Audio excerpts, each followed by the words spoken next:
With inflation reaching 8% plus and wages falling behind, you're feeling it. You're feeling inflation like you've never felt it in your life.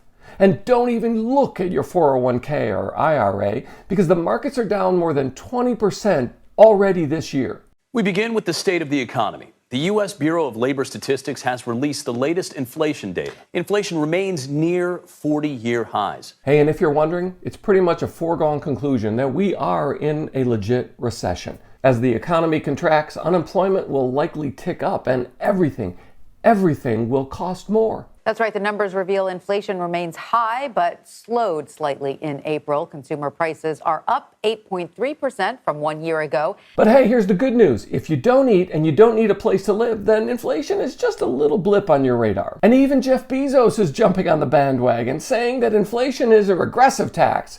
That's a tax on the poor. That this is a big issue of concern to most Americans. So it's time to make some drastic moves to change what we can change and get a little bit ahead of this inflation thing. There are two and only two ways to handle this, and that is save more and make more. Money, that is. Hi, I'm James Callahan, and this is the Do-Over Show, where we change what we can change, like our money story. So let's look at those two things, saving more, earning more money, and see what we can do in this tough inflationary environment to actually get ahead of our own money story. Saving doesn't mean just doing less or doing with less. It means working harder and having more to save for yourself. That is, it's not just that you stop and deny, it's that you find alternatives that benefit you. Now, the list of saving more is pretty obvious, but let's walk through the basics and see if we got a handle on this. The first thing, the easiest thing, maybe the hardest thing to get rid of is debt. That is, we pay between 10 and 25% every single year for the debt we carry. If we can get rid of the debt, then we take ourselves out of that hole. That's the first best step you can take. The next thing is to adopt a new habit or trick, and that is, instead of just setting a budget saying, I'm going to spend just $50 a month on clothes, shoes, or socks, you take that $50 and you say, pass, I'm going to open up a new savings account and I'm going to put that $50 into a new savings account and I'm going to work on growing my savings account rather than just spending on myself. That kind of investment in ourselves after a few months will begin to add up and it will give us a different experience of what it's like to live in an inflationary environment in a recession. And it's more meaningful to have a savings account with an increasing balance than to overcrowd a drawer with more socks. The next few things are pretty easy. Get rid of unwanted subscriptions. Even if you want them, get rid of them. Do without them for a few months and see what life is like. Then the next thing is start to delete and unsubscribe from all those marketing emails that hit our inbox every single day. Don't read them. Don't linger over them. Unsubscribe and delete. Then there's eating at home, making our own damn coffee, learning to eat more modestly, and to entertain more modestly. These are all doable if your ego can handle a little bit more humility. I remember visiting friends who were living on very little, probably living in poverty, and they invited us over generously to enjoy a meal at their home. And while we sat there and ate our fill on a baked potato and about a half dozen toppings and had the greatest time, it reinforced something really important, and that is to live and to entertain modestly is a significant way of keeping up the quality of our life, but not just having to spend money to do so. So what about making more money now? Well, the first and most obvious one is that we would get another job or get a new job.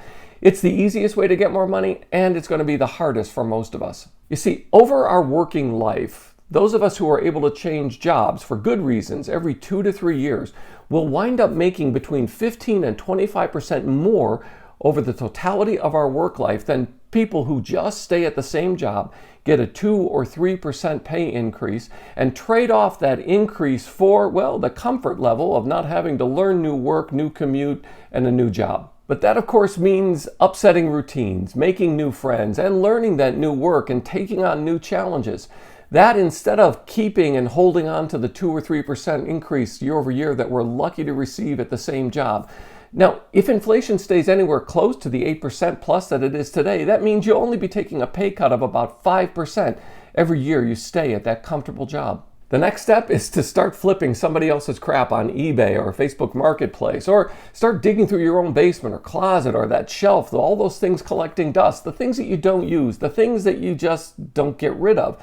There's somebody out there who will probably pay good money if you start to flip your own crap. So here's what you can do. Find some Marie Kondo videos about finding joy in little things. Now, that decluttering approach that she suggests is not simply becoming Amish, and it's not living in this great austerity. It's holding on to things that bring you genuine joy. And they could be frivolous, meaningless things to anybody else, or they could have value. But they have value to you, and you hang on to them. Everything else, the things you don't wear, the things that are just stuck somewhere and you've never unearthed them, or you've never thought, maybe I should clean out that closet, Marie Kondo might be your salvation. Hello. Hey, and if you're not willing to drive for Uber or Lyft or DoorDash, then you can get one of those jobs that requires no experience necessary. Average pay throughout the U.S. is getting close to $15 an hour. So if you work 10 hours a week, that's $150. That averages out to about $7,800 more a year. And if you make $50,000 on average a year now, that's a pay increase of more than 15%. And that gets you ahead of inflation. And if you're struggling to live paycheck to paycheck today, and it's getting even harder because of inflation, that pain you're feeling, that anxiety, that nervousness, that's real. It's too easy to forget that the time in between our paychecks, that's what we call life. And living paycheck to paycheck is not a quality of life thing. And finding ways to have that money around in the last few days before the next paycheck has never been more important than it is today. So give yourself a break. Give yourself a raise.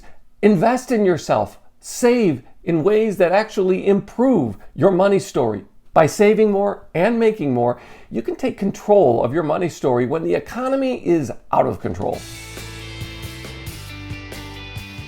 And thanks for being part of the Do-Over Show. Please, could you tap the like button? And while you're down there, how about you subscribe and ring the notification bell so you don't miss the next episode? I'm so glad you found me, and I found you.